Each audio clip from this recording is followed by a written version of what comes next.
It's me, the little voice in your stomach. And as you can tell by my musical selection, I have impeccable taste. So I won't settle for anything but the most tasty snack. All natural Alberto beef jerky. It's lean beef, slow cooked, and seasoned to perfection. All natural and all delicious. So listen to the little voice in your stomach. Indulge my great taste and feed me some all natural Alberto beef jerky. Alberto beef jerky. You get out what you put in. Refers to Alberto's all natural line of beef jerky. Minimally processed, no artificial ingredients. This is the Stephen A. Smith Show podcast. I'm Stephen A. Happy hump day, everybody. It is a Wednesday. Hot summer day. Dave Rothenberg in for Stephen A. ESPN Radio, ESPN app. Last we spoke, we wondered about the Yankees and their bullpen and their starting rotation and what they'll do at third base and maybe a little bit of first base. And, well, the Yankees have gone ahead and answered a lot of those questions since we were last on the air with you here on ESPN Radio. I'm watching the Yankees game last night, and there starts to be a buzz across social media that the Yankees are on the verge of getting Todd Frazier, David Robertson, and Tommy Kahnle. And by the end of the night, that trade is official, and that's who the Yankees acquire. So a lot of good news in Yankees land. And this just goes to show you the way sports moves so quickly, guys. Doesn't it? Like there's this real concern and things are not going well, and they've been playing horrible baseball. And I still think there's reason to be concerned about what they are right now. But they go out, they're trailing 3-1. I mean, they're 2 inches away from being down 4-1. Cologne is somehow miraculously shutting down the Yankees. They get to Cologne, Judge with a big hit. They get Sanchez with a big hit. Yankees take a 6-3 lead. They win that game 6-3. And then when the game ends, it becomes official. So the Yankees add, and we'll open it up to you guys. Here's the thing, 866-ESPN, 866-729-3776. And I know there's a matinee game out in Minnesota starting in a couple of minutes, but I want to jump off with the Yankees here. And we'll get into a little bit of the Knicks and Carmelo Anthony and some things that he said. And ESPN.com is a very interesting list, which we will get into a little bit later. And Ed Orgeron, I'm not exaggerating. If you asked me, most interesting coaches in all of college football that you would like to speak with, Orgeron is absolutely top 5. I think Jim Harbaugh would be there. I think Urban Meyer would be there. I think Nick Saban would be there. And I think Ed Orgeron would be there. And Ed Orgeron will join us at 2:15 Eastern, 866-ESPN. So, Yankees, and here's the thing.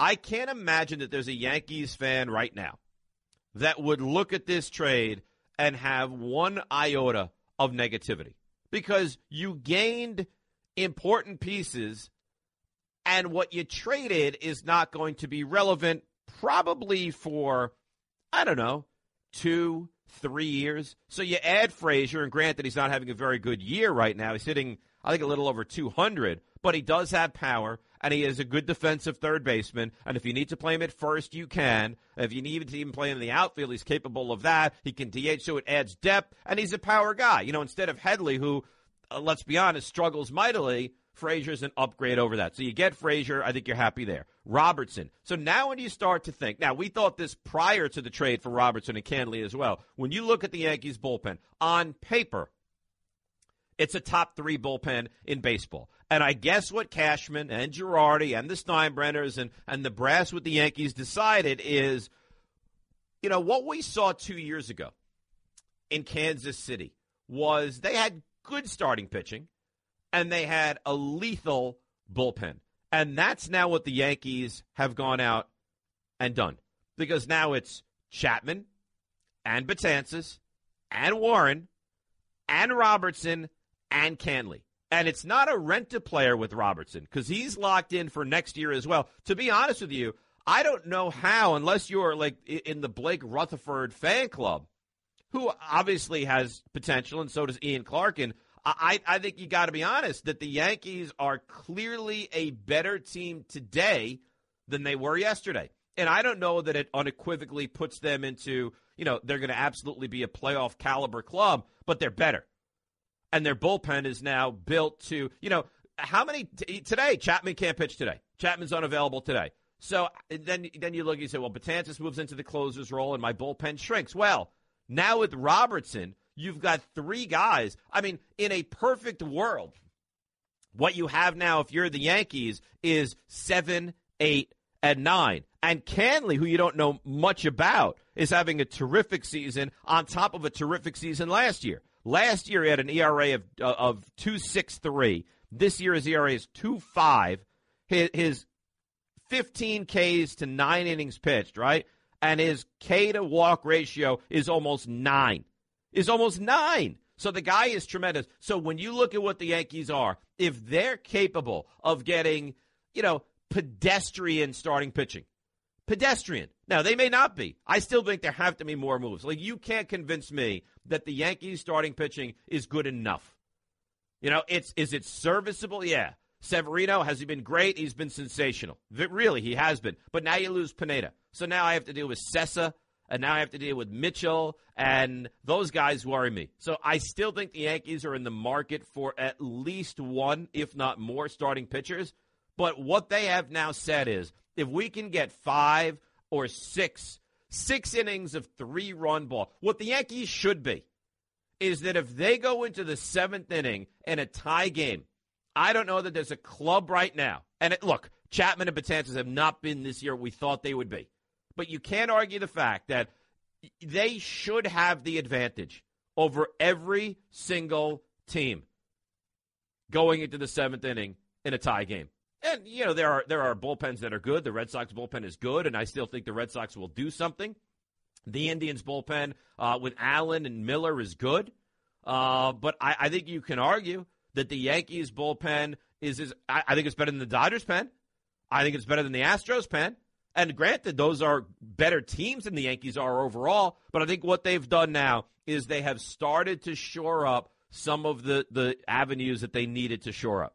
Because think about the 6th inning. You go Canley in the 6th, Robertson in the 7th, Betances in the 8th, and Chapman in the 9th. And let's just say, for argument's sake, you've overused Robertson. All right, well, you still got Betances and Chapman. Let's say, for argument's sake, that Chapman has pitched 2 days in a row, and you feel like he doesn't have a third day in him. Well, you know what you do? You turn around, and then you move everybody up. So now Canley becomes your 7th inning guy, and Robertson becomes your 8th inning guy, and Betances becomes your closer. Or maybe you do the opposite. The nice thing for Girardi, and look, you can't even compare it to what the Mets are right now, because the Mets bullpen is comical. But the Mets have one way.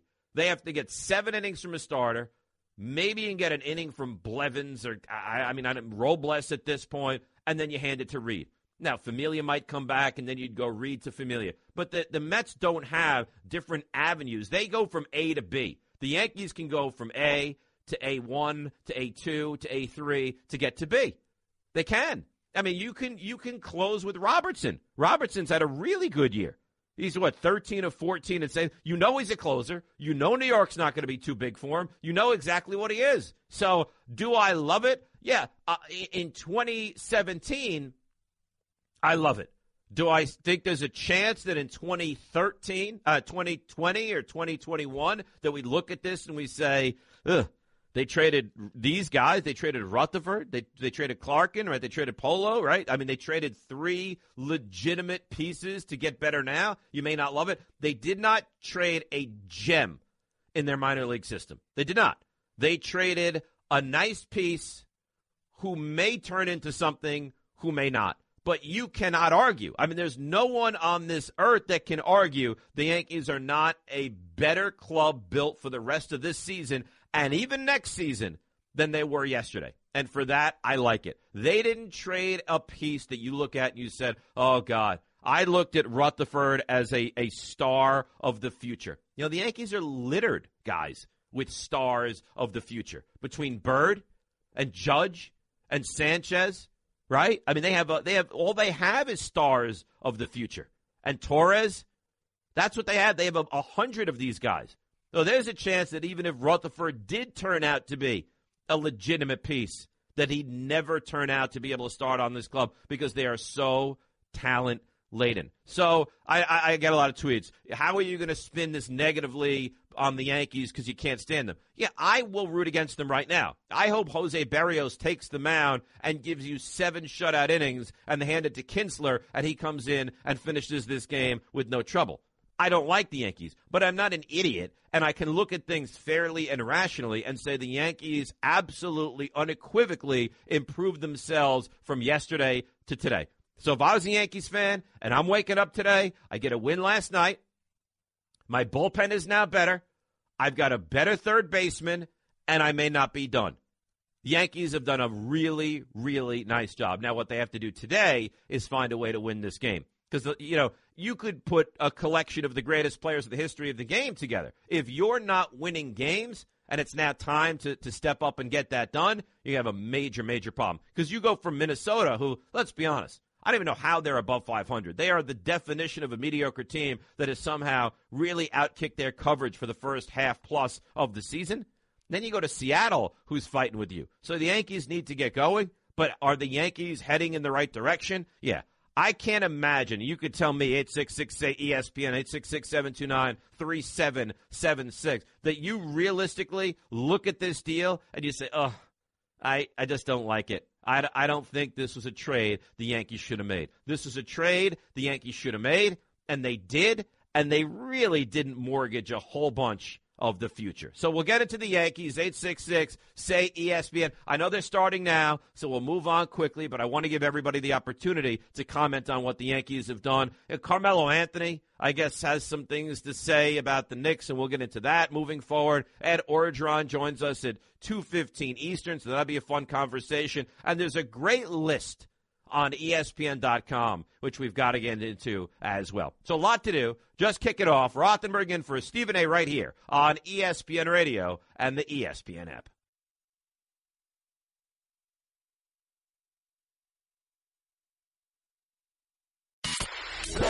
You're listening to the Stephen A. Smith Show podcast.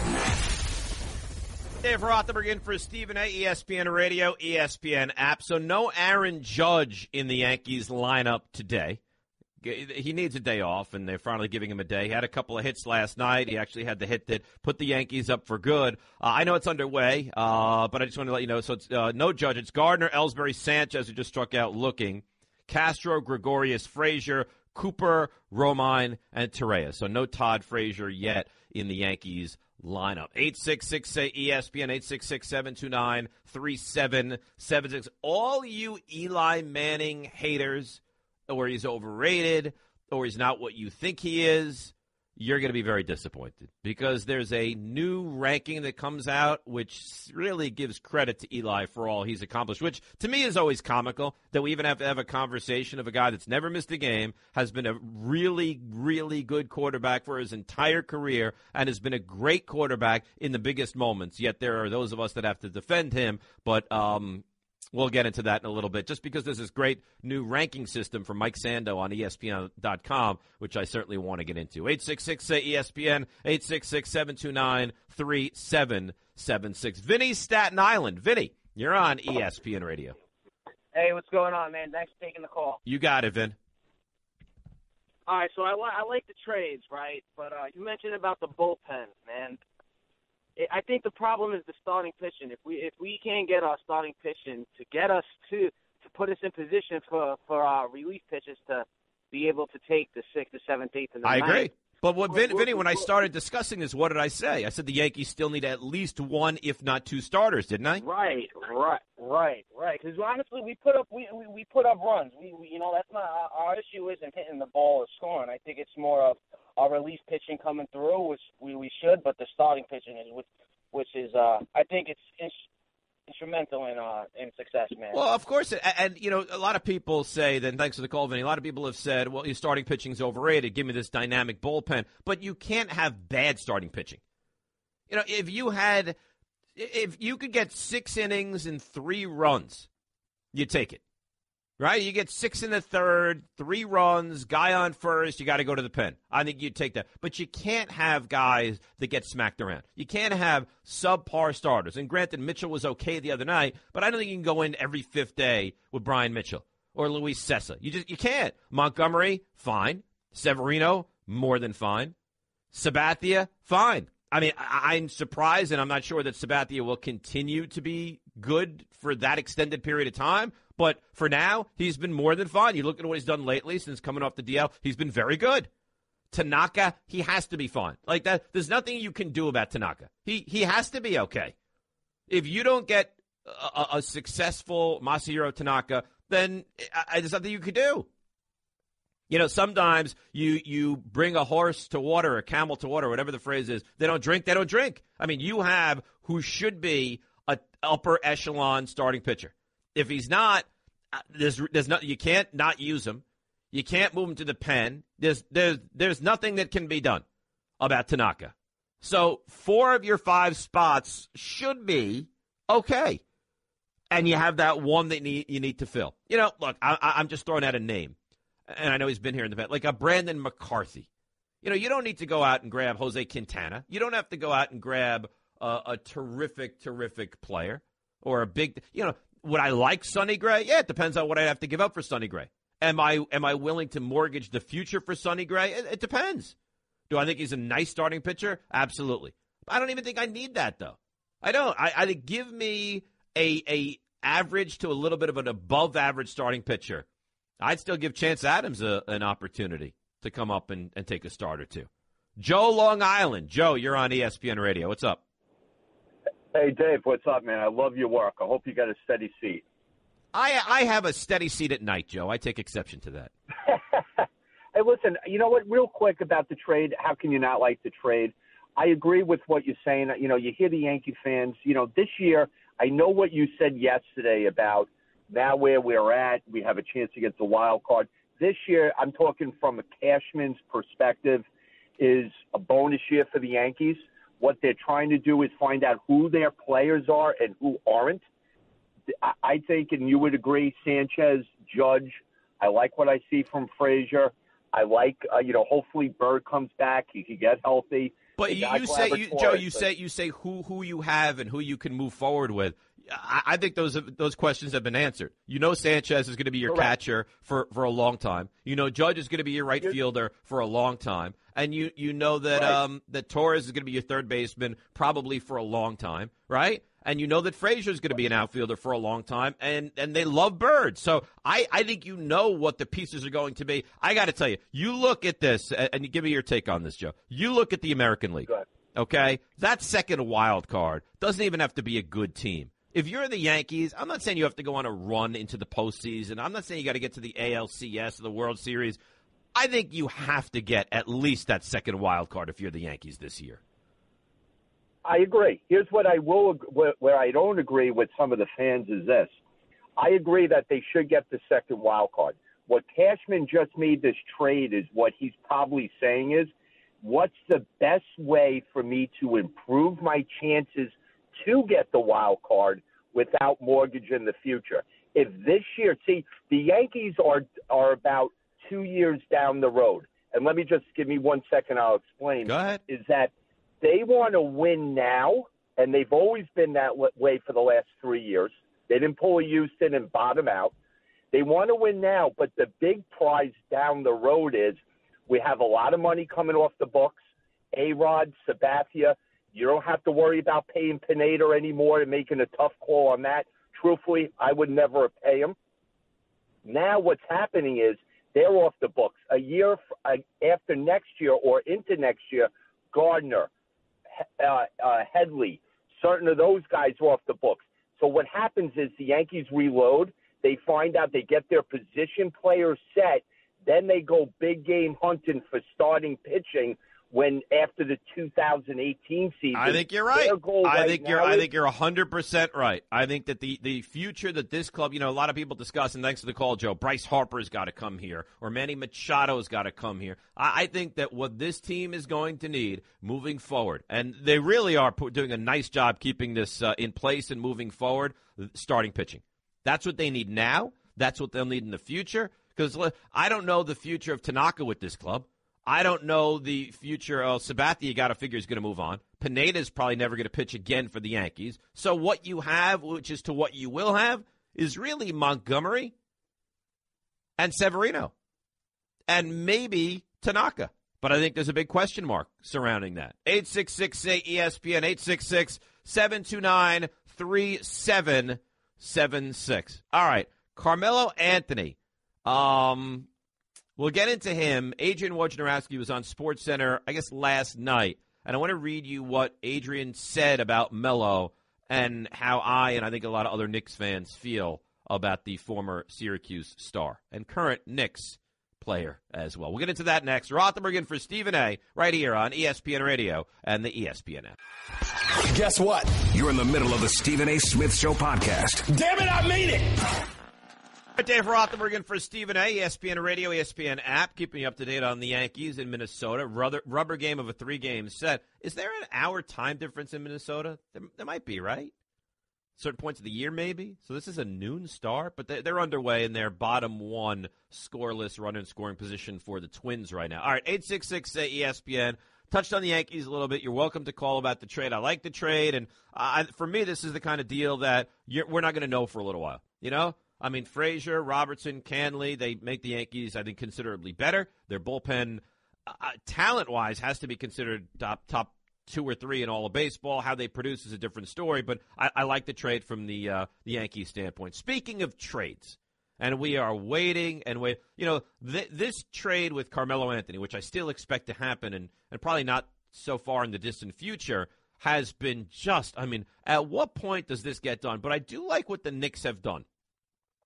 And everyone says, you're so hard on the Knicks. I'm hard on the Knicks because they're a franchise that's, you know, been run into the ground for the better part of almost 20 years now. But when I look at what they've done, they wanted to move Melo. They wanted to just unload him. They take pennies on the dollar. And now they've come out and said, you know what? Let Scott Perry sit down, assess the situation, get his feet wet, and decide exactly what it is that he wants to do. And I like that. And I think that's smart. I think that so many times, because let's be honest, what Phil Jackson did, even if Phil wanted to trade him, is completely devalue. And everybody says, yeah, but he took Porzingis. Yeah, but for every Porzingis and Hernan Gomez, Phil messed things up so terribly in so many different areas. All right? I mean, some of this Noah free agent signing was absolutely hideous. Courtney Lee, Aaron Aflalo, I mean, you could almost argue the best free agent signing he had was Robin Lopez, who then they traded to get Derrick Rose. But the point is this, is that I like that Scott Perry wants to sit down and look at the landscape and make a decision and not rush with the decision. I like it. But now I guess Carmelo Anthony, and we'll hear from Adrian Wojnarowski in a moment, but Adrian was on SportsCenter last night, and he said, and you know, enough of, and I think Melo's been a very good player here for the Knicks, but enough of this, I want. How about what the Knicks want? How about what's better for the organization? And we'll hear from Adrian, but he says, I just want to really emphasize on this, Carmelo has made it clear to them, I want to go to Houston. I'm not interested in talking to you about being reincorporated back into this New York roster. Well, how about if we actually do what works for us? How about instead of you sitting here and telling us, I want this, I want that, and almost like a petulant child, if, you know what, if we can't deal you to Houston, and we have a better deal on the table to Cleveland, and you don't want to go there, then that's too bad on you. We would like to move you. We'd like to move you to Houston. We don't want to bring back the Ryan Anderson contract and have 3 years at that kind of money moving forward. What we would like to do, what we would like to have happen is to trade you, and if it's where you'd like to go, then it's where you'd like to go. And if it's not, then you have 2 choices. You can waive your no-trade clause, or you can remain a member of the Knicks in 2018 and 19. And that's up to you. So let's take a listen. Here's Adrian Wojnarowski. And do you guys feel like this? Like you're frustrated with the Phil Jackson regime. That's now done. And now you're kind of frustrated with Carmelo? It's like if you want to go, you might have to expand the one team you're willing to accept a deal to in Houston. We're not placating to you. We're trying to build a winner. And if it happens that you get what you want, that's great. And if it happens that you don't get exactly what you want, you know what? It's not exactly about you every single step of the way. 866-SAY-ESPN. Let's listen to Adrian Wojnarowski last night on SportsCenter discussing Melo and the Knicks. Scott Perry took over as the Knicks GM. They had his press conference today, and Steve Mills, who's their president, what they've wanted to do here in the last few days is to hit the reset button on these Carmelo trade talks. They felt that Phil Jackson had cost them all their leverage to get anything back in a deal they wanted.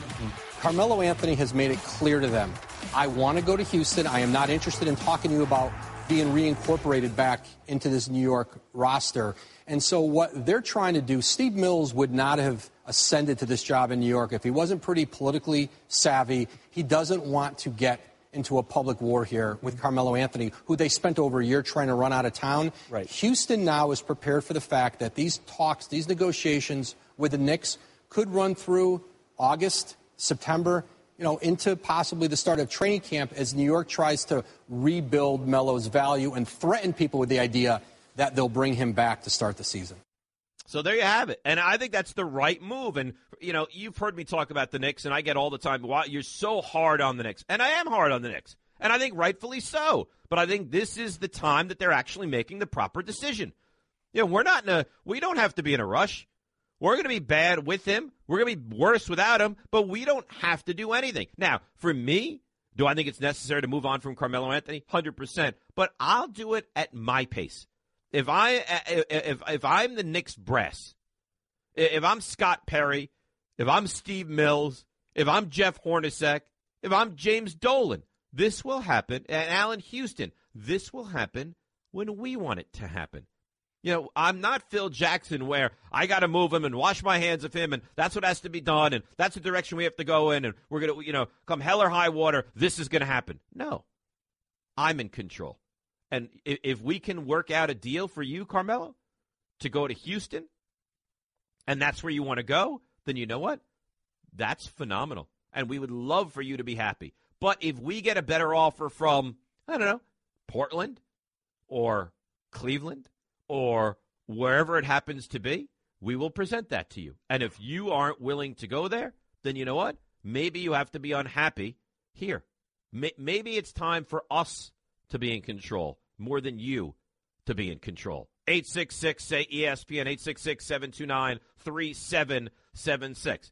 That's my whole point. Maybe it means that you get a little bit more from Houston. Instead of, screaming from the rooftops, Melo's going, Melo's available, make your best offer for Melo.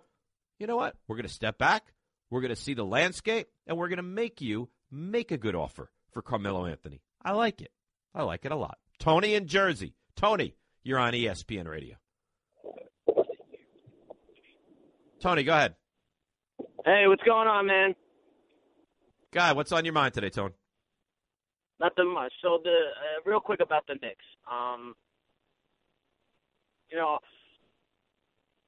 Tony, this is a terrific call. Do you have anything to say regarding the Knicks? Yeah, it gets me so frustrated because I'm a Knicks fan.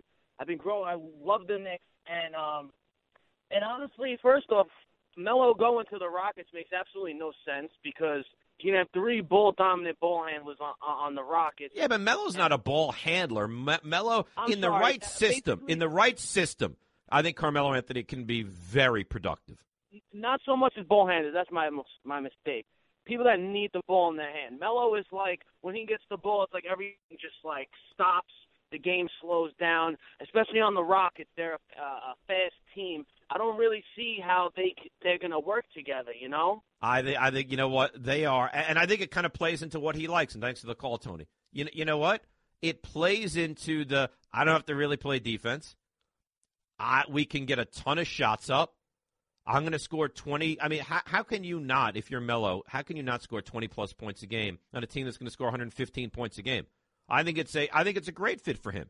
Now, does he isolate, get the ball, slow it down? Yeah, yes, that is a part of his game that would have to change. But, Chris Paul's his guy, and I think he would admit that Harden is still the guy there, and I think they'll find a way to make that work. But he's not going to have to go out to Houston and grind on defense. If you are isolated and you go to the rim and you miss a 6-footer, and whoever comes back the other way and they go and they dunk it in your face and you didn't get back past half court, D'Antoni's not going to take you to the bench. D'Antoni's not going to scream and yell and go crazy at you. Why? Because their goal is not to out-defend you. Their goal is to outscore you. And you can't tell me that Carmelo Anthony doesn't help Houston or any team outscore you. He does. He makes any team. Look, he makes the Knicks a better scoring team. I don't know if he's the right. In fact, I don't think he's the right fit for the Knicks, but he makes them a better scoring team. Now, with the Knicks, he needs a change of scenery. He needs to go play with a point guard. There's a lot of things, and there's a lot of those things that are crossed off the list when it comes to Houston. Mike, Staten Island. Mike, you're on ESPN Radio. Hello? Hello? Hello? Yeah, how you doing, Dave? Thanks for taking my call. You got it, Mike. Melo going to the Rockets hurts the NBA. Let me tell you why. The West has already tipped the scale before July, but even the scale is tipped. You have now 14 top NBA All-Star scorers. The 14 top scorers that are in the West. Right. Lopez. You don't have to run through them all. We know. We know Anthony Davis, and we know Damian Lillard and Durant and Kerr. We know that the West is clearly the dominant conference. Just recently, Butler and Millsap. Mike, and you don't need to go through every guy. What's the point? Every guy, but just recently, those four just went west. So if Melo goes west, you have 15 of the top scorers in the Western Conference. So what? So what? So now you have the Cavs running all through the East, and because they don't have any competition now. Okay, so if Carmelo Anthony stays in the Eastern Conference and stays on the Knicks, then what? The Cavs don't go back to the NBA Finals? I mean, it's going to be that much. It's going to be a little more difficult. Oh, Mike, give me a break. You think that come on? You think if Carmelo Anthony stays on the Knicks, that LeBron James loses one moment of rest because Carmelo's on the Knicks? Who cares? It's cyclical. There'll be a time when the East is clearly the dominant conference again. 866-ESPN, 866-729-3776. Ed Orgeron, 2:15. We'll get into this NFL quarterback story as well. Rothenberg in for Stephen A. right here, ESPN Radio and the ESPN app.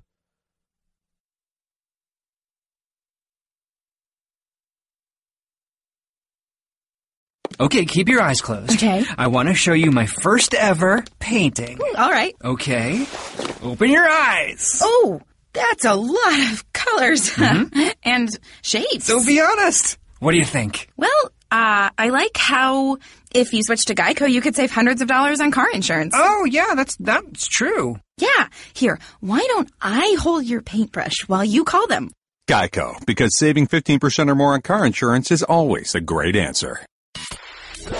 You're listening to the Stephen A. Smith Show podcast. Rothenberg in for Stephen A. ESPN Radio, ESPN app.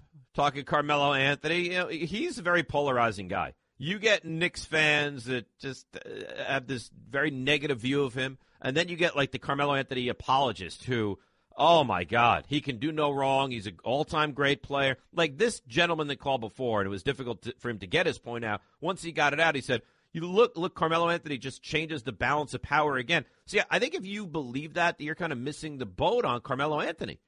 Yeah, he can still score. He's not a top 20 player. When you look at these top stars that are in the Western Conference as opposed to the East, and you're going to include Melo in that? No, he's not. He's not one of those guys. I mean, it's Curry, it's Durant, it's Butler, it's Millsap, I didn't know Millsap. It's Lillard, it's Anthony Davis, it's DeMarcus Cousins. Chris Paul. I'm not putting Carmelo Anthony on that list of these guys that are so great. Melo, and where could Melo go in the East? Not named Cleveland, that is going to make anybody compete with Cleveland. Maybe Boston, otherwise nowhere. So I like that Carmelo's going to go out there. Maybe Houston will be a little bit better, and they had Paul George to Oklahoma City, and Chris Paul to Houston, and maybe there is a little bit of I mean, there's not going to be a shift because Golden State's still going to be so good, but maybe one team can compete with the Warriors in a 7-game series. And I don't think Melo puts Houston over the top, but I think he makes them better. Adding him and losing, God knows what they'd lose, I think clearly makes them better than they would be without him. Walter in Harlem. Walter, you're on ESPN Radio.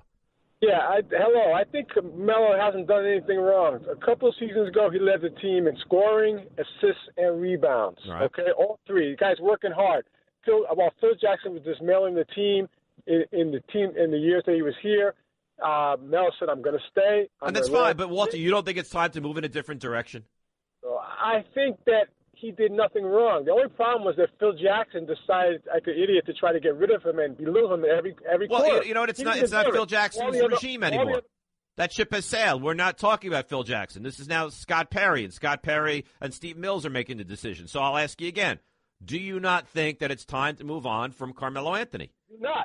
Because if you remember, when Carmelo didn't play last year and the season before that, do you see how bad the Knicks were? They will be bad. But, okay, Walter, if you keep Carmelo Anthony, what are the Knicks this year going to do? The real question is, if you get rid of Carmelo Anthony, they'll be one of the worst teams in the league. And you know what, Walter? I'm fine with that. Not. Every other team in the NBA is trying to add superstars. You think so? The only team you who's think trying to so? get rid of the only guy they have. No, stop yelling. All right, you're a lunatic, and thank you for the call. 866-ESPN. Now, you're not crazy because you want to keep Melo. You're crazy because you think that the Knicks are the only club that might be playing for Michael Porter next year. Why is that so terrible? Philadelphia did it for 5 years, and they finally have a team that looks like they might be functional. You think Brooklyn is trying to add superstars? Brooklyn has to do it. It's even more difficult for them. For them to bring on a decent player, they have to bring on salary. They have to bring on Mozgov just to bring on D'Angelo Russell. So calm down. I'm not saying Melo's bad, and yes, the Knicks are a better team with him. But is that what I want? Do I want to be a 33-win team, or do I want to be an 18-win team? Same thing with the Jets. Same thing. Do I want to be a 2-win team, or do I want to be a 6-win team? Give me a worse record. Let me endure a bad year, and let me get Sam Darnold, and let me get Michael Porter. Ron in Queens. Ron, you're on ESPN Radio, buddy. Hey, Dave. Thanks for taking my call. You're welcome. I completely agree with you because Melo's he's got to go. And here's a question for Houston, because when does he always play best? When he's in the Olympics or in All-Star games, when he has guys that can create for him. He's not holding the ball for 18 seconds trying to pull-up jump shots. But what's the point in not taking Ryan Anderson back? They don't want the deal. They don't want. I mean, what does he have? $20 million a year for 3 years? Why can't they have the contract? Who are they bringing in? No one's coming to this team. Look, going to be bad. You know what the thing is? They just signed Tim Hardaway Jr. They have Joakim Noah. I want to bring in a third mediocre guy. And thanks for the call, Ron. I want to bring in a third mediocre guy. No, thank you. That paying that much money, $20 million to him, $17 to him. No. Courtney Lee's locked in. I don't want to get into these long-term deals. No, thank you. That's why I don't even mind the Kentavious Caldwell-Pope signing. It's 1 year. It's astronomical money. I'm fine with it. 866-ESPN, 866-729-3776. So, look, I get it. You want to make this team better, but sometimes it's better to go backwards to then go forwards. And that's what the Jets are doing. Now, whether you can do it or not is a different story. But the attempt to do it, I think, is the exact right thing for the Knicks. Interesting article on ESPN.com about NFL quarterbacks. We'll go there next. Rothenberg in for Stephen A., ESPN Radio. That's just a sample of what you'll hear on the Stephen A. Smith Show. Weekdays at 1 p.m. Eastern on Sirius XM Channel 80 and the ESPN app. It's me, the little voice in your stomach. And as you can tell by my musical selection, I have impeccable taste. So I won't settle for anything but the most tasty snack. All natural Alberto beef jerky. It's lean beef, slow cooked and seasoned to perfection. All natural and all delicious. So listen to the little voice in your stomach. Indulge my great taste and feed me some all natural Alberto beef jerky. Alberto beef jerky. You get out what you put in. Refers to Alberto's all-natural line of beef jerkies. Minimally processed, no artificial ingredients. This is the Stephen A. Smith Show podcast. I'm Stephen A. Start the second hour of the Stephen A. Smith Show with excellent news. The Minnesota Twins have just cashed in an RBI base hit. 2-run score off Jordan Montgomery. Twins 2, Yankees nothing. But good news for the Yankees and their fans. Looks like the trio from the White Sox has arrived in Minnesota. Canley, Robertson, Frazier. 2-0 Twins, bottom 2.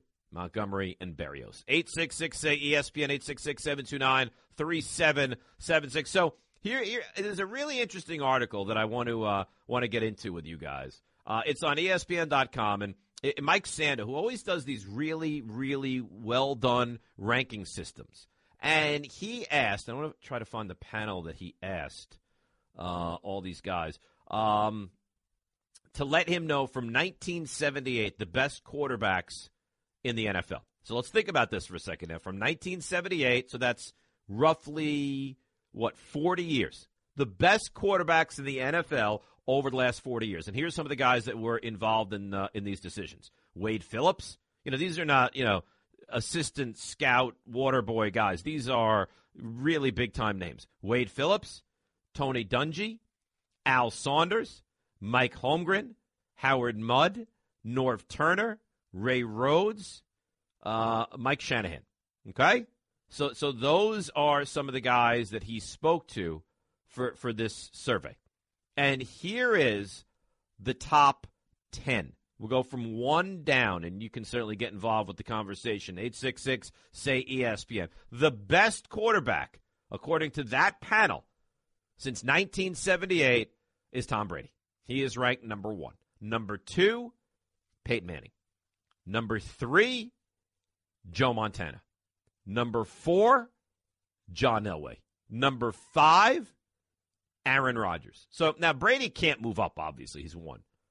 Rodgers can move up.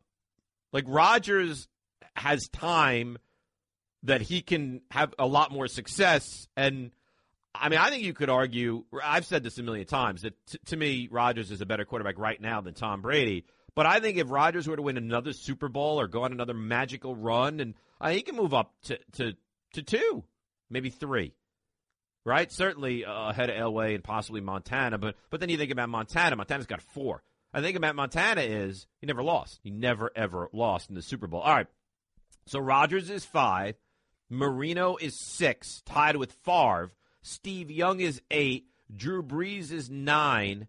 And then Dan Fouts, who, mind you, gets no credit at all. In fact, if I say to anybody, Dan Fouts, and you're like 30 years old, you're like, who?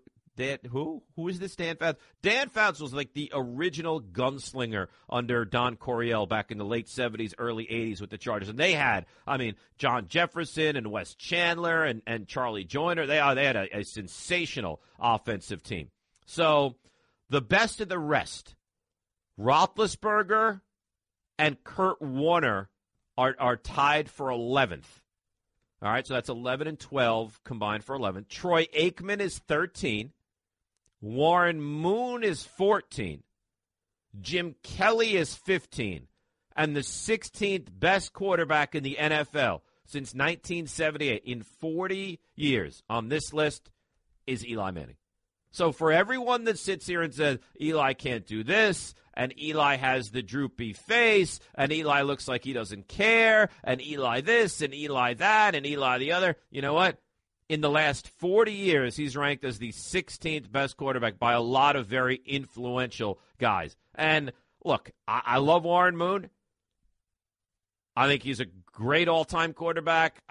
In a big spot, you're going to go Warren Moon or you're going to go Eli Manning? And I guess that's the question. Is it in a big spot? I mean, if you look at this list, in a big spot, you could say you take Eli Manning over any of these guys. No, I guess not Brady. But, you could say you take him over Roethlisberger. You could say you take him over Dan Fouts, certainly. You could say you take him over I don't think that you could call right now. And I guess Brady would be that guy, and Montana would be that guy potentially as well. But if you're saying the biggest game, the Super Bowl, the creme de la creme, right? And I said, you know what, I'll take Eli Manning. I don't think you could call me and take exception with that. I really don't. Now, I think where Eli loses some of that momentum is when you start to think about week after week after week after week, where he leads the NFL in interceptions, where he's now become a somewhat immobile quarterback, where he's had years that you look at and you say, that's not a great year. That's not a great year. And where Eli wins the battle is, I don't know that there's anybody that you could say has had the postseason run that he's had. Anybody. Now, you could include Brady. I'm talking about one postseason run, 1 year. Has anybody ever had a better run than what he did in 2007? And I think the answer is no. They beat Tampa on the road. They beat Dallas, who was 13-3. They beat Green in Dallas. They beat Green Bay, who was 13-3, in a frigid Lambeau Field, and then they beat New England, who was undefeated. And not only did they beat New England, but in the biggest moment of the game, after Brady gave the Patriots the lead, Eli led his club back on a long drive, culminating in the touchdown pass to Plexico Burress. And you'll hear people say things to the extent that, well, I mean, if not for that catch by David Tyree and then the Manningham one in 2011. But you know what? If not for the Edelman catch last year, there's rarely ever a team or a season or a moment that you can't say, if this doesn't happen, they don't win. Look, I could sit here and tell you if Jeffrey Mayer doesn't lunge over the wall, maybe the Yankees don't win the World Series that year. But it happened, and it happened. 866-SAY-ESPN, 866-729-3776. So, 16th ranked quarterback since 1978. Fair. And if I have to win the biggest of games, for me, I don't know that there's more than 3 or 4 guys that I would take over Eli Manning. Jarvis is on ESPN Radio. What's up, Jarvis? Jarvis, turn your radio down and talk to me. Jarvis, turn your radio down and talk to me. Hands down, Peyton Manning is the best to ever play the game. But here's the thing, Jarvis. Peyton Manning has won 2 Super Bowls. Tom Brady has won 5. And I love Peyton. I mean, I would defend Peyton to the hilt. But you can't deny that in the postseason, Tom Brady has been a better quarterback than Peyton Manning. Correct. But that's just based on number-wise. Number-wise, yeah. No, it's based on wins. It's based on numbers. It's based on success. In the postseason, Jarvis, Peyton Manning is not as good as Tom Brady. Well, you can argue that. I mean, if you just a Tom Brady fan, you can argue that. It's up for debate. But when it comes down to the overall player himself, not just going off his stats, how many rings he won, how many playoff games he won, just overall, stand in the pocket, gunslinger, read defenses. Manning is a master, man. You're not going to have me argue anything negative about Peyton Manning. Thanks for the call, Jarvis. I will leave it at this. Peyton Manning is the best regular season quarterback I have ever seen. And Tom Brady is a far, far better postseason QB. If you haven't heard the name Miguel Sano, you should. He just crushed a 3-run shot off of Jordan Montgomery. Twins up 6-0 over the Yankees. But the good news is you got Robertson and Canley. Maybe they bring them in a little bit earlier to get their feet wet today for the Yankees. The head coach of LSU, Ed Orgeron, joins me next. Rothenberg in for Stephen A. right here, ESPN Radio and the ESPN app. You're listening to the Stephen A. Smith Show podcast.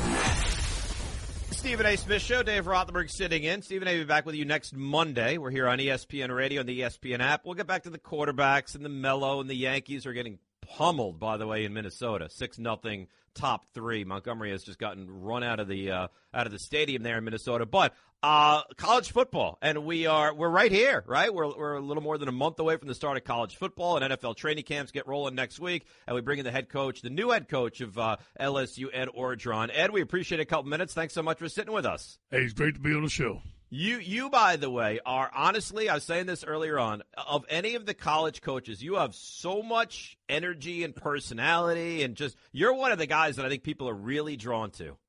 Thank you, Dave. I enjoy my job. I enjoy coaching at LSU, enjoy the players, just enjoy everything about college football. So I know you spent a little time in the media. When you sit at ESPN and you're on Mike and Mike and this show and Russillo and every show, do you enjoy it, or is this like a work day for you? No, I enjoy every minute of it. Obviously, it's my first time to ESPN in Bristol.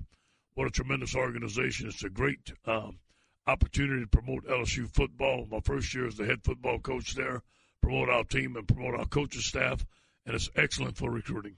Yeah, I'm sure it is. So let's discuss your team right now. You took over from a guy who had, a lot of success in Les Miles at LSU. I guess we start out with this. What are the expectations for your club heading into this year? Our expectation is come in and have a great camp, build a team. We have a brand new offense, as you know, under Matt Canada. learn the offense, be able to gel as a football team, get better on special teams. Take it one game at a time throughout the season, continue to make progress throughout the season. Let's see where it takes us. It kind of has felt like defensively LSU over the last couple of years has been as good, almost as good as any defense in the country, but where there's been a little fall off and a little bit of struggle is on the offensive side of things. Is that a fair statement?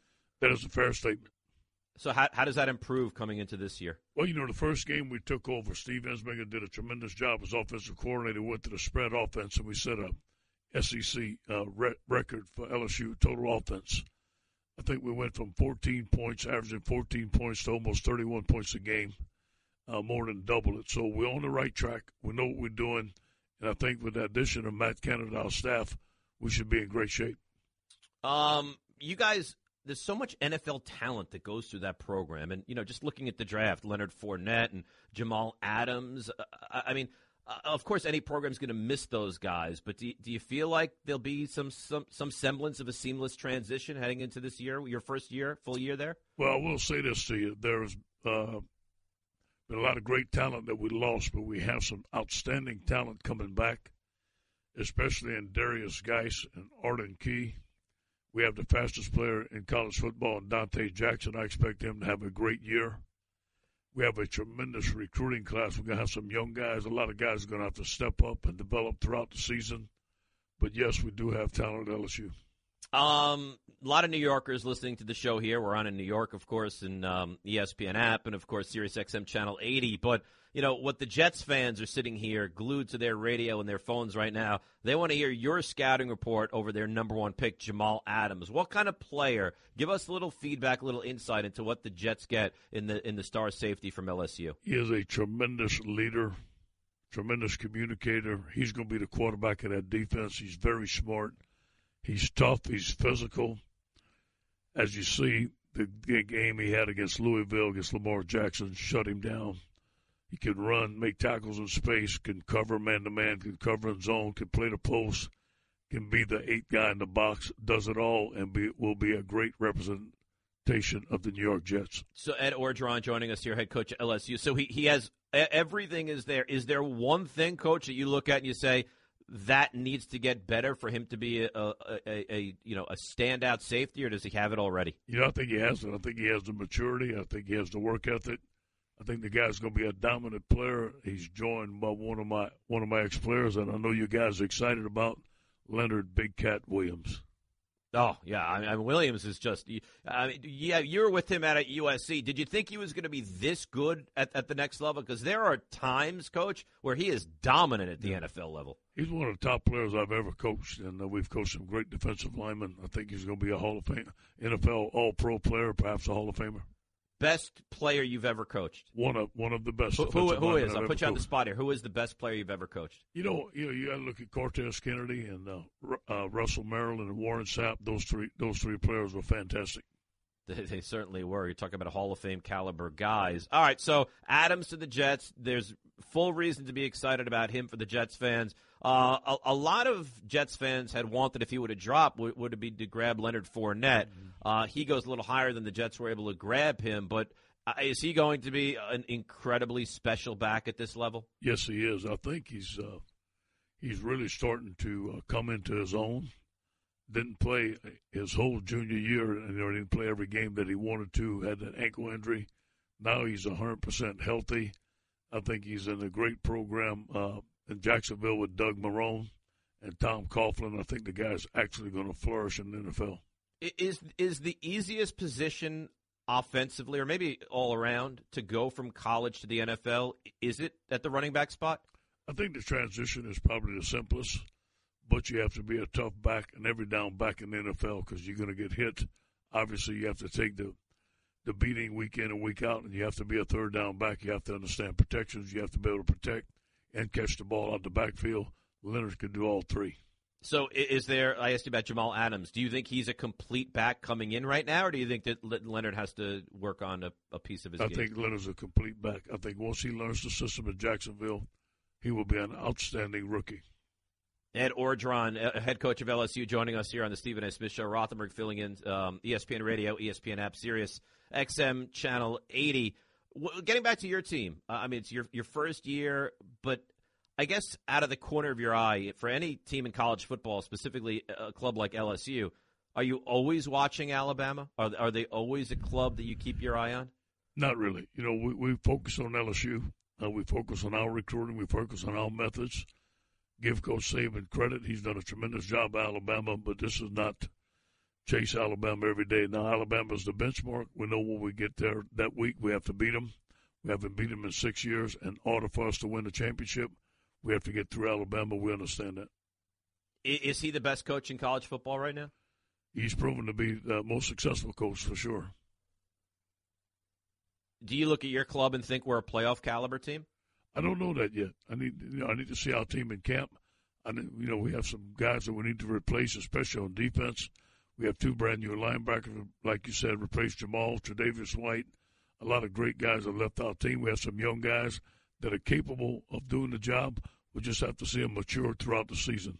There's been a lot of conversation lately that maybe the SEC is not the premier football conference in the country anymore. Maybe it's the ACC. Maybe it's the Big Ten. Where do you fall in on this discussion? There's a lot of great conferences out there. There's a lot of great football, a lot of great players, a lot of great coaches. But I think week in and week out right now, the SEC is still the best conference. Coach, I am looking at a photograph of you shirtless working out with your players from a what's the genesis of that? Like, are your guys like, Coach, let's take our shirts off and work out? No. Do you want to try to become one of the guys? You say, all right, guys, here we go. I'm going to remove my shirt. How does this work here? No, this is I was taking a jog 3 weeks ago on a 95-degree day in Baton Rouge. I was on the Mississippi River on a levee by myself where I don't meet anybody, so I took my shirt off. It was a little hot, and all of a sudden I meet 3 guys working out. They want to take a picture. I shouldn't have done it.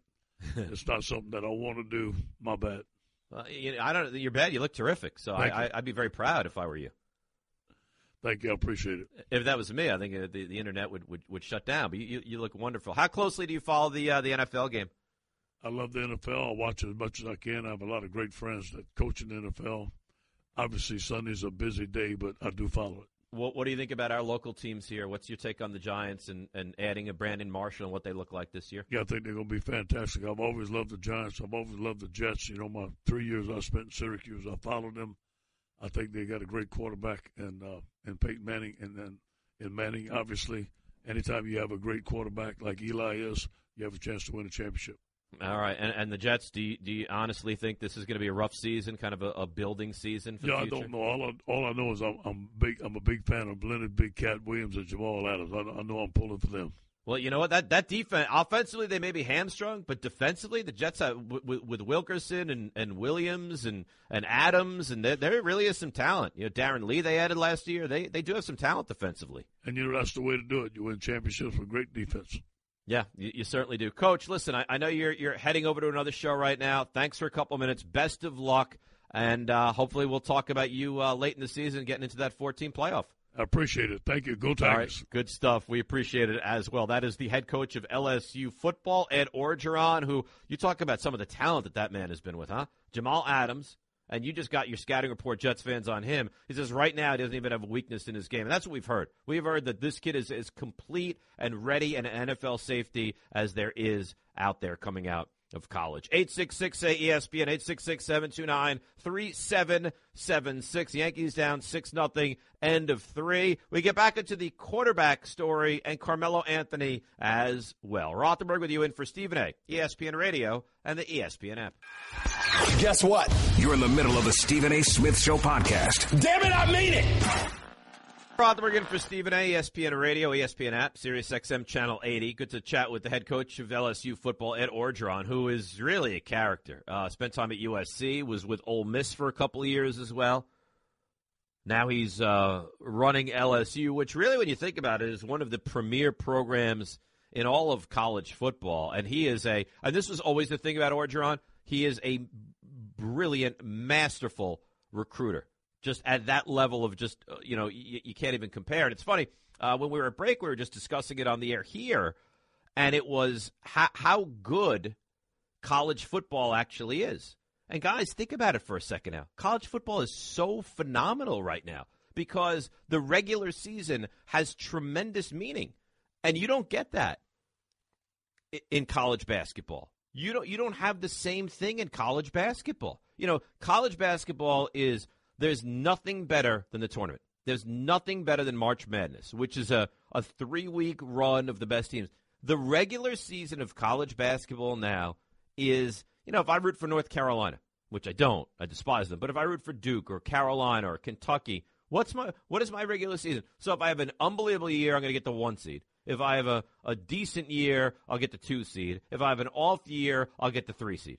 Like, the regular season in college basketball is meaningless now, and it's all about the postseason. College football, you lose week 3 to Texas A&M, your season's in turmoil. So college football, it really is. And I know we're a pro sports town. We don't love the collegiate game as much, but I wish there was a way to fix college basketball the way college football is. So it's perfect. It really is. And you get a lot of discussion. Should they go to 8 teams? Look, if you can't be one of 4, like if you have to be one of 8, would it bother me? No, but I think 4 is. I think it's perfect. I really do. I think that the game of college football right now is so well run and so exciting, and every game is meaningful, and the postseason is great, and the national championship, it's great. I really believe it. I absolutely love it. All right, let's get back to this Eli Manning story. It's not really an Eli Manning story. It's more of the top quarterback since 1978. So Mike Sando, ESPN.com, puts out this story, the top quarterbacks since 1978. And we'll refresh here on the list. We'll take your calls, 866-SAY-ESPN. He has Brady 1, which I don't think you can argue with. He has Peyton number 2, which I don't think you can argue with. He has Montana 3, Elway 4, Rodgers 5, Marino and Favre 6. And I guess you say, what's your criteria, right? Is it how many Super Bowls do you have? Is it how great were you in the regular season? Is it how durable were you? Is it a combination of regular season and postseason? So Steve Young is 8, Breeze 9, Fouts 10. Fouts is interesting because Fouts never even went to a Super Bowl. They were supposed to go in, was it 81, and they went to that game, and they went up against Ken Anderson and the Bengals, and they lost that, freezing cold game. And then the Bengals lost to number 3 on the list, Joe Montana, in the 81 Super Bowl in Detroit, which was interesting. The 81 Super Bowl in Detroit, the teams were almost late for that game. There was a huge storm before that, and I've heard Bill Walsh make a comment of it. They were on the bus, and they could see the stadium, but they couldn't get there because there was ice and sleet, and it was just awful, awful weather. So getting back to this list, you've got Fouts 10. Again, Fouts was great. And see, the thing with Fouts is he kind of that team kind of revolutionized the game. Now, granted, they never even got to a Super Bowl, but they really did because Coryell was so different, and the NFL used to be. If you look back, go to Google and look back at the most yards in a season for a quarterback in like 1980, 81. You'd see you led the. I don't even know if guys got to 4,000 yards. If you threw for 3,300 yards, you had a monster season. If a guy threw for 3,300 yards now, you'd say this guy shouldn't be in the league. He's not NFL caliber. And that's how the game has changed. It's changed dramatically. It really has. It went from a game where you ran the ball mainly, and then you'd mix in the throw, to now where you are is you run the ball to keep the defenses honest, but you're about throwing the football. So, all right, let's get back to this. So I gave you the top 10, and I think our local flavor here is number 16. And that, of course, is one Eli Manning. And see, Eli, to me, is so difficult. And 866-ESPN, 866-729-3776. Eli is so difficult to give a number to. Say he's a Hall of Famer or he's not. Or he's the 16th best quarterback since 1978, or he's not. Because Eli Manning has had really bad moments and bad years, you could argue. I was talking with Jordan Renan, who's the beat reporter for the Giants on ESPN.com recently. He said, look, let's be honest. I like Eli. He had a bad year last year. But then on the flip side of that, leading the league in interceptions and getting picked off multiple times and having struggles and all those things are 100% true. Is there a quarterback that you say in a big spot I'd rather have than Eli? And there's such a dichotomy with this guy. Roethlisberger is consistent. He's a terrific quarterback in the regular season. He's a very good quarterback in the postseason. He's been to, 3 Super Bowls. He's won 2. He's easier to define. Kurt Warner, great, started late, came from nothing, great regular season quarterback, terrific postseason quarterback, was a drive away from Roethlisberger from going 2-0 in the Super Bowl. Great. Troy, most accurate pass you've ever seen. Troy Aikman, right? Didn't put up the stats that some of these guys put up, but not much of a negative when it came to Warren Moon. Unbelievable, gaudy stats, incredible. Jim Kelly, great.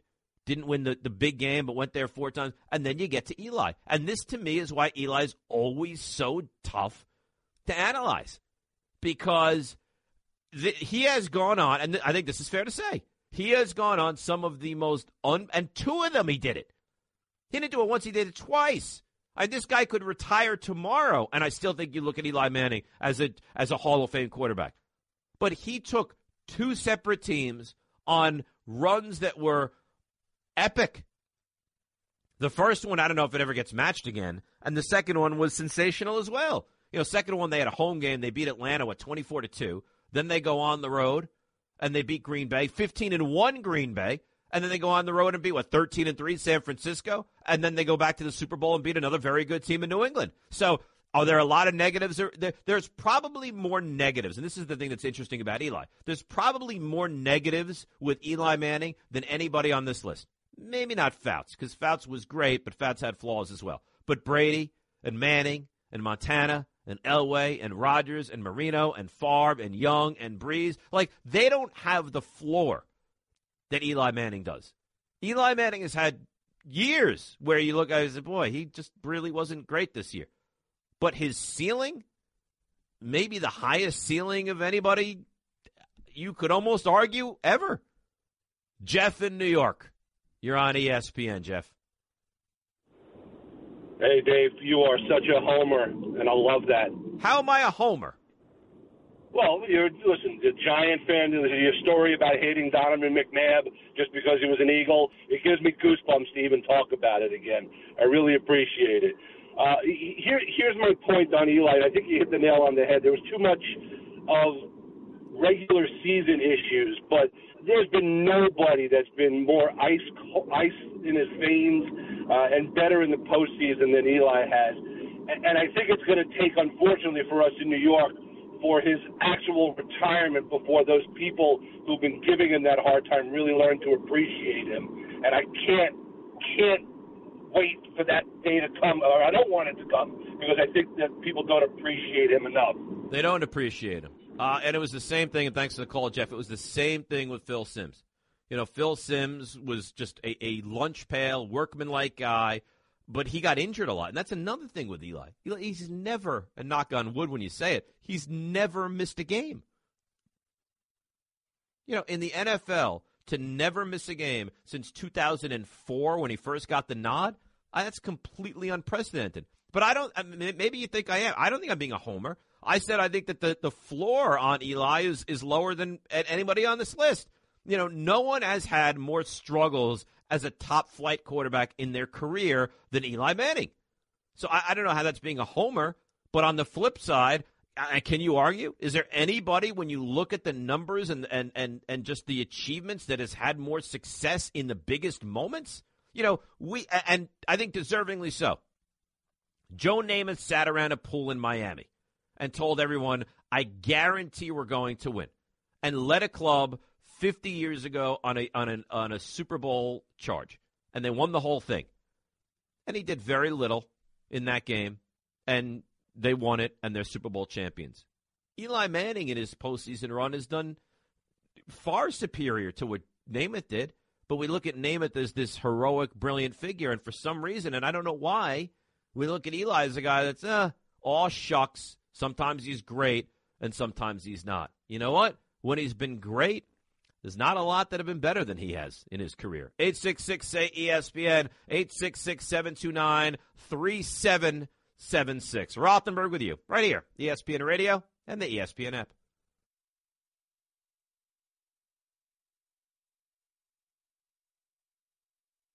Daddy, where do babies come from? Honey? Mommy went to the store. Oh, well, you see, there's a mommy and a daddy, right? Right. And see, when they call Geico, they could save a bunch of money on car insurance. Oh, really? And that makes them happy? Yes, that makes them very happy. That's good. Yeah. Well, I'm glad we could have this talk, Sunshine. Geico, because saving 15% or more on car insurance is always a great answer. You're listening to the Stephen A. Smith Show podcast. Dave Rothenberg in for Stephen A. ESPN Radio, ESPN app. Yankees are getting bludgeoned in Minnesota, 6-0, bottom 5. I think this will be if the Yankees lose today, 12 straight series that they will have not won. Right? I think it's 0-10-2. That is really, and you know what? They're going to go 0-10-2 in 12 series and still be a wild card team. Yeah, honestly, if you don't make the postseason this year in the American League, you're not. I mean, you could say the wild card team won't be good, but right now the Twins are on the outside looking in. They're the next of the best teams, the first non-wild card team. They're 47-46. Seattle comes after them. They're 47-48. So Yankees, if they lose today, will be 48-45, and still a team that's in the wild card standings. 866-ESPN, 866-729-3776. Now, you say I'm a homer. Rodel Santos says, and Eli's bad years can be attributed to a horrible offensive line. I don't think that's fair. I think that, look, to be honest, I think Eli Manning has had bad years. You know, and the truth is, when you watch Eli, there are games that he plays great, and even when he has those games where he's great and he leads them on a late drive, where there are at least one, if not more, moments in the game where he puts the ball on a defender's fingertips and maybe doesn't get picked off. Look, you could say that about the Super Bowl. Right, Asante Samuel had the ball, catches the ball. Patriots are 19-0, greatest team we've ever seen in our life. So he does have more of that than a lot of other quarterbacks. 866-ESPN. Pablo in Jersey. Pablo, you're on ESPN Radio. Dave, how's it going, my friend? Good. What's up, buddy? Not much. Just wanted to comment on Eli. As a Giant fan, grateful to have him. You see, teams like the Jets and what they've gone through, and you understand what he's brought to this franchise. That being said, I still believe in my heart, looking back on that 04 draft or 03, whenever it was, I would have kept Philip Rivers in hindsight. Oh, good. Honestly, look, if you want to sit there, Pablo, and tell me you take Roethlisberger over Eli, I can't argue with you at all. How could you possibly say you would take a guy, and you can make every excuse in the world you want for Philip Rivers. He's never been to a Super Bowl. He's been to the AFC Championship game. He's never won one. He's not Eli Manning. I understand that, but I just think, looking back on it, I think Pablo. This remark is almost inane. The guy has 2 Super Bowl rings and has been a Super Bowl MVP twice. How could you say you would want Rivers over him? My point, what I'm trying to say is, in my opinion, I think Philip Rivers has done more with less talent around him. I understand Eli was a huge part of 07 and 11. The game in San Francisco and the game in Green Bay alone. Those are 2 historic playoff performances. So like you said yourself, look at the 08 team. The 08 team was the number 1 seed in the NFC. They were 12-4 that year. If Plexico Burress doesn't shoot himself in the leg, they might have won back-to-back Super Bowls. I still believe Philip Rivers would have done more than Eli did. I don't know. This to me is, and thanks for the call, Pablo, is one of the most frustrating comments that you could make. I'm not saying Eli is the greatest. You want to say Roethlisberger, you take him over, fine. I'm not going to argue with that. But to say I would take a guy who's never been to a Super Bowl over a guy that's won 2, or the Giants shouldn't have made that trade. If I would tell you, in April of 2004, Eli Manning, this is his career. He'll never miss a game. He'll go to the playoffs, 5 times? He'll have 3 times where he doesn't win a game, and 2 times he'll go on runs and they'll win the Super Bowl. You would have taken that as quickly as I would have gotten it out of my mouth. Bobby, Long Island. You're on ESPN Radio, Bob. Yeah, hi, Dave. You said you would take Peyton Manning over Joe Montana. I mean, Peyton Manning is one and done in the postseason like 8 times. And I find that There's no way. I mean, these are Brady and Montana, who's 1 and 2, and the rest of them, other levels, as far as I'm concerned. I think that look, you can't argue, Bobby, that Peyton Manning is the greatest regular season quarterback in the history of the game. But the postseason, he's been horrible. I mean, even the second Super Bowl, the defense. But he wasn't a good. But that's not fair. He wasn't a good quarterback anymore, right? I mean, he wasn't in that second Super Bowl. He wasn't, but he wasn't that same kind of caliber quarterback in the second Super Bowl. You're right. I'm not going to argue. Joe Montana had way more postseason success than Peyton Manning. Troy Aikman. I mean, how can he not be ahead of Dan Fouts? I know Dan Fouts has, had the statistics, but because Troy look Aikman, at the, I mean, you know why I think Aikman gets penalized? Because the teams are so good. I mean, Dan Fouts had Joyner, Winslow, and Wes Chandler. I mean, he had a hell of a Chuck Muncie. No, I remember those two. And those were prolific offensive teams. And thanks to the call, Bob, you're right.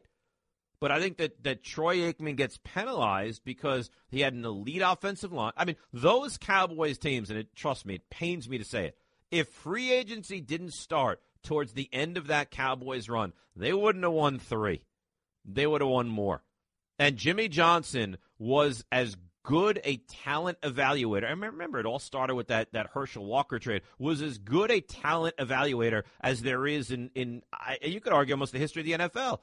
The players that he put on those Cowboys teams, they won 3 out of 4. That's how good they were. They took a coach that probably wasn't even a big-time coach, and they won again. If there wasn't any NFL free agency, the Cowboys would have won more than just the 3 that, in fact, they won. And Jimmy Johnson was a phenomenal talent evaluator. I'll be back tomorrow in for Stephen A. right here on ESPN Radio, the ESPN app. That's just a sample of what you'll hear on the Stephen A. Smith Show. Weekdays at 1 p.m. Eastern on Sirius XM Channel 80 and the ESPN app.